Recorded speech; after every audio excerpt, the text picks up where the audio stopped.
عشان حرارتك تنزل واللي فيكي ينطرد. ماشي؟ يلا يلا يلا اشربي شوي شوي. كيف حالك يا ماما؟ كويسة؟ أنا تو لسه حممتك وأنت مبين عليك مريضة كتير. كيف الحرارة؟ أحسن من قبل؟ لا أحسن من امبارح موديناك على الدكتور. كيف الإبرة اللي أعطاك إياها الدكتور يا ماما؟ حلوة يا ماما الإبرة؟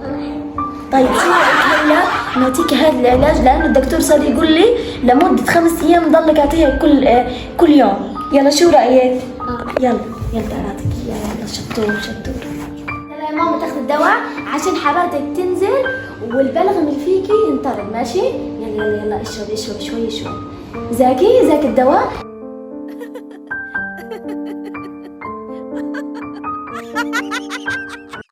عشان تصير قوية يا ماما شطورة انت عسول عشان بكرة وديك على الروضة. ماشي؟ يلا شطورة توتة يلا. مالك يا ماما باين عليك ملانة كتير. شو بدك؟ يا ماما اطلع برا زهقت من الدار. زهقتي؟ طيب بس واحد يصير يحكي لك تعال هون تروح معه ما تبعد عن البيت. ماشي؟ ما تطلع بالمرة من هون. ماشي؟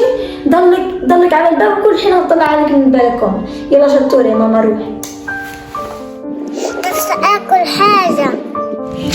اختي بدي افتح الشيبسي ماشي؟ ياي طعميني خذي. بس كمان يا حبيبتي أمل إيش رأيك ناكل بسكوت ولا نديلها إياها؟ لا حرام اديها يا حرام عشان ياخذت من الخبز. حبيبتي يلا الحين بتروح على دارك عشان بلاش يجوا حرامية ويسرقوك. ماشي؟ يلا باي. شطورة باي.